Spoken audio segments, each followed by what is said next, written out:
बिस्मिल्लाहिर्रहमानिर्रहीम। अस्सलाम वालेकुम। उम्मीद करती मेरे भैन भरा ठीक होंगे। अल्हम्दुलिल्लाह से भी ठीक। अल्लाह पाक तुहानू खुश रखे, आबाद रखे। अज हम लोग कर दे शुरू हल्का मिठा और नमक जो नमकीन मिठा जड़ा ना अंडा बनाया माशाल्लाह। अज ए रोटी खानी और माशाल्लाह जी अम्मा जी दे हुक्के दी ना अग जी ना सोहनी बली पई है। तो हुण अम्मा जी दा सारा दिन दे विच ना हुक्का मुकदा ही अगे साड़ी अगे इतनी ना पई पई जाया चली जाती सी, सवाह बन जाती सी बल बल के कोले ते सवाह बन के ते बस कचरे च पा के सुट देईदी सी। हुण जिहड़ी जाया नहीं हुंदी, हुण किहदे विच इस्तेमाल हो जांदी।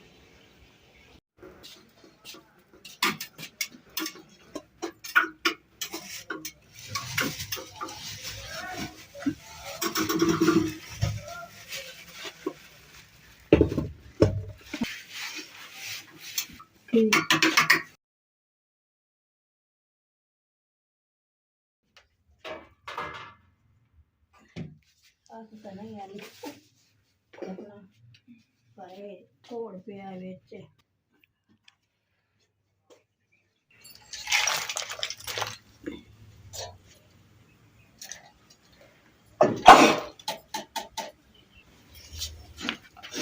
चाह नाश्ता कर लिया ना फिर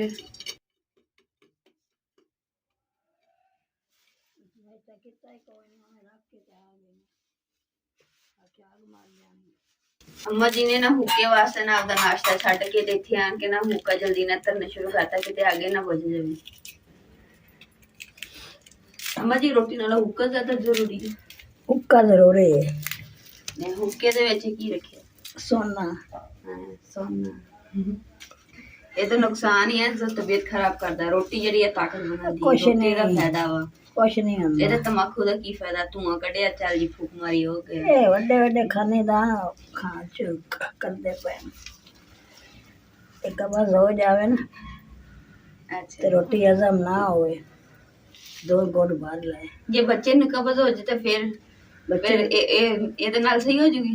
बच्चे नु तो दवाई दो। अम्मा जी कोई सोहनी गल करो ना, तंबाकू दे नाल थोड़ी हुंदा। तंबाकू मरवाल नु खवाओ।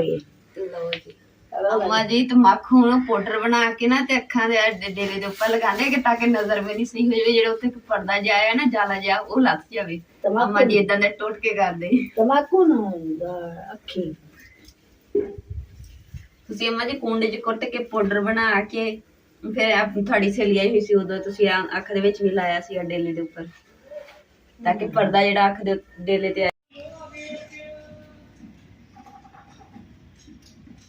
अल्हम्दुलिल्लाह जी।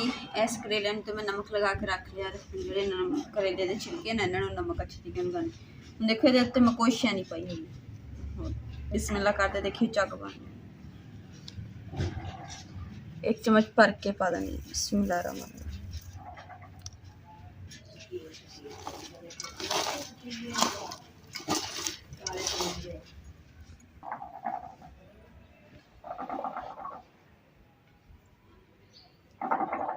अल्हम्दुलिल्लाह जी खाना शाना खा पी के अम्मा जी ने हुक्का धर लिया। अम्मा जी हुक्का पीन मैं देर मैं चलो करेले नमक लगा के रख देव। फिर मैं किचन की सफाई करूँगी करके फिर करेले बनाने स्टार्ट करूँगी। तो इंशाल्लाह ऐतकी जी मैं पूरी करेले की रेसिपी जी थोड़े इंशाल्लाह शेयर करूँगी। देखो जिदा जिदा नमक मरना शुरू किया पानी छड्डना शुरू करता।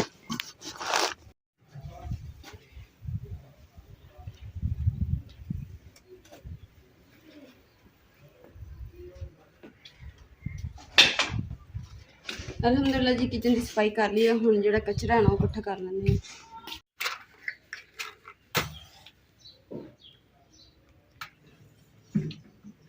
बिस्मिल्लाहिर्रहमानिर्रहीम। अल्हम्दुलिल्लाह जी चने की दाल जी उबाल होने वास्ते रखी है। दाल तो ओके पानी भर के पा के विच दाल उबाल होने वास्ते उन्ना क रखिया कि जिन्ना क ना पानी खुश्क हो जाए, दाल भी गल जाए और पानी भी खुश्क हो जाए, कोई बचे ना। फिर मसाला तैयार करूँगी इंशाल्लाह। बिस्मिल्लाह देखो जी माशाल्लाह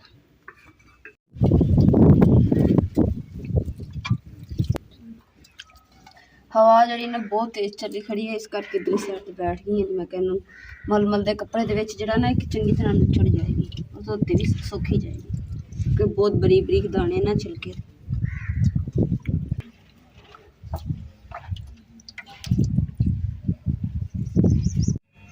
बिस्मिल्लाहिर्रहमानिर्रहीम जी। अल्हम्दुलिल्लाह मैं दाल जड़ी चनिया की बॉयल कर ली है।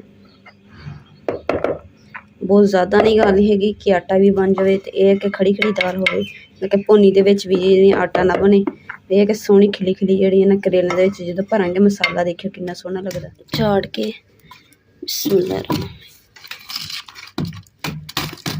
मोटियां लकड़ां दा मोटे ही कोले ने।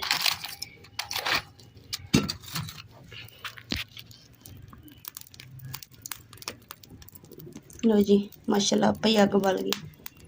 लो जी बिस्मिल्लाह कर दी जी। करेले जोड़े ना मैं अच्छे तरीके धो के रख ले सी, तो खुश्क हो गए।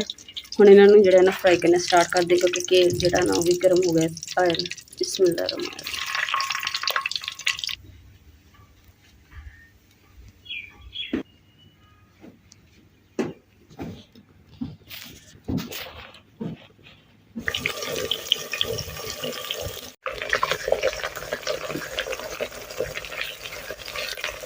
ये जी है करेले के छिलके,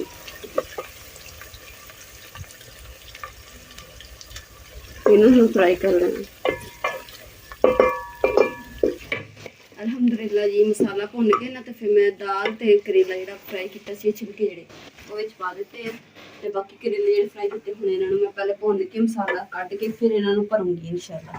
भर के फिर फ्राई करनी है, वो भी इंशाल्लाह थोड़े नाल शेयर करेंगे किस तरह मैं फ्राई करती हूँ। बिस्मिल्लाहिर्रहमानिर्रहीम।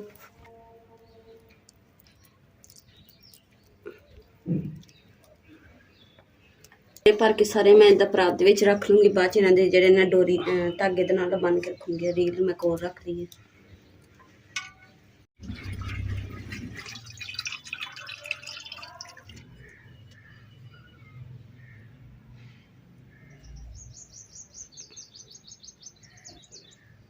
अल्हम्दुलिल्लाह जी माशाल्लाह जी। जेडे करेले मैं सारे भर के इन्होंने धागे बन के, तो मैं क्या चलो हुण अपने भैन भरावां नूं दिखानी है कि इस तरीके नाल मैं बना लिया। और फ्राई जेडे मैं हल्के हल्के फ्राई किए ढक्के दे अंदर, पर जेड़ा अंदर च ना कच्चापन जेड़ा वो खत्म हो जाएगा। ते हुण फिर इन्हूं दोबारा फ्राई करांगे, फिर इहदा जेड़ा कच्चापन है बिल्कुल खत्म हो जाएगा और मज़ेदार जेडे करेले तैयार हो जाएंगे। ते इहनूं तलना जेड़ा ना स्टार्ट करदे आं। बिस्मिल्लाह करदे आं।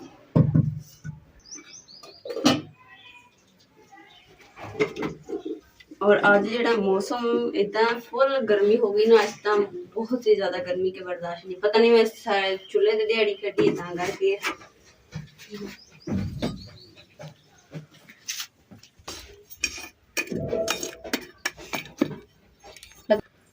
लकड़ा जड़ियाँ ना मैं बाहर कट दी सी, ताकि ना बच जान, नहीं तो फिर अंदर पई रहेगी ना तो जल जानियां सी। उन्नी देर च मैं क्या जिंदे करेले बनने उनते करते लकड़ियाँ मेरी खराब खत्म हो जानी थी। नाले कि लकड़ियाँ फिर महंगियां भी बहुत ने।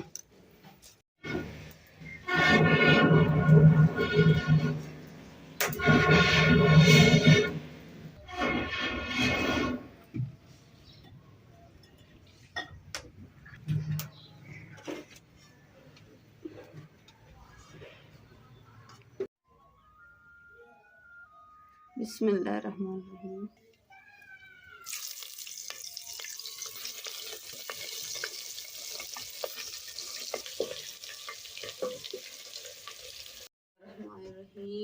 इदा के जो लाल लाल हो जाते हैं करेले, मैं तो भरे हुए कढ़ लैनी। अज दाल तैयार की, उपर करेले जोड़े फ्राई करके रख दिते हैं। तो जो सालन मैं बनाया ना, अद्धा सालन जिन्होंने बनवाया, जिन्होंने कहा ना भी फरमैश तो बनवाई है सालन, अद्धा उन्होंने भेज दिता, अद्धा असीं रख लिया। तो हुण जो ना रोटी बनावांगे और मज़े नाल बैठ के सारी फैमिली खाना खावांगे, शुक्र अल्लाह दा अदा करांगे इंशाअल्लाह। और थानूं किदां दे करेले लगे और तुसीं कमेंट करके जरूर दसना, और अपने घर च भी जरूर ट्राई करके देखियो कि मज़ा आएगा इंशाअल्लाह। अल्हम्दुलिल्लाह जी हांडी रोटी मैं कर ली है। तो हुण अम्मा जी नूं उठाने हैं, क्योंकि अम्मा जी कह रहे सी मेरे ना थोड़े मोड़ियां च दर्द होण दी, मोढियां दे विच दर्द होण दी है। मैं थोड़ी देर लेट जावां, तो मैं कहा अम्मा जी तुसीं लेट जाओ। हुण अम्मा जी नूं उठाने और रोटी शोटी खिलाने हैं, ताकि फिर बाद च रेस्ट कर लैणगे। अम्मा जी, अम्मा जी, अम्मा जी, अम्मा जी थोड़ा हाई फोन थले आ गया, थले आ गया, हाई फोन थले आ गया। अम्मा जी उठ गया। हुण अम्मा जी मूँह हत्थ धोया तुसीं, ते फिर मंजियां सीधियां करके ते रोटी खाइए। रोटी मैं चाबी उत्थे मंजी दे उत्ते रखती, मसाला गर्म कर।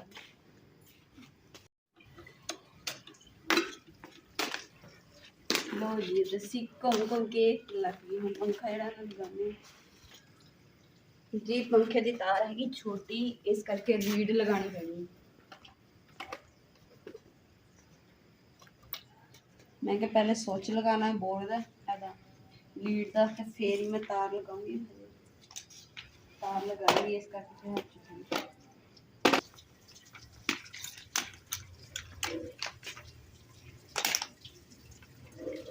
बाबा कह दिया तुम जमाने के बोर्ड ते ही लगाने मैं क्या इतना लगाने हो अज तक चला लेने टेंशन हो गया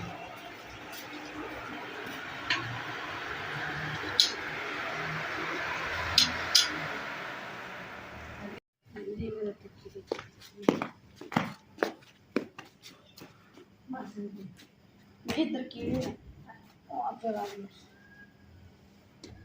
बस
माशाल्लाह जी ख्वाहिश भी पूरी होगी और माशाल्लाह जी रात का खाना जी माशाल्लाह बहुत ही मज़ेदार होया शुक्र अल्हम्दुलिल्लाह कि अल्लाह ताला का जिन्ना लख लख शुक्र अदा करिए उन्ना थोड़ा कि माशाल्लाह बहुत ही अच्छा रिज़्क अता अल्हम्दुलिल्लाह जी रात का खाना शाना ਅਸੀਂ ਖਾ ਲਿਆ ਤੇ ਇਸੇ ਦੇ ਨਾਲ ਜੀ ਅੱਜ ਦੇ ਵਲੋਗ ਦਾ ਇੱਥੇ ਐਂਡ ਕਰਾਂਗੇ ਉਮੀਦ ਕਰਦੀ ਮੇਰੇ ਭੈਣ ਭਾਈਆਂ ਨੂੰ ਸਾਡਾ ਅੱਜ ਦਾ ਵਲੋਗ ਪਸੰਦ ਆਇਆ ਕਿ ਸਾਡੇ ਚੈਨਲ ਲਾਈਕ ਕਰੋ ਸ਼ੇਅਰ ਕਰੋ सब्सक्राइब करो और अपनी फैमिली को शेयर करो अल्लाह पाक तुम खुश रखे आबाद रखिए अपना और अपनी फैमिली का बहुत ज़्यादा ख्याल रखियो अल्लाह हाफिज़ इंशाल्लाह मिलते हैं जी नेक्स्ट व्लॉग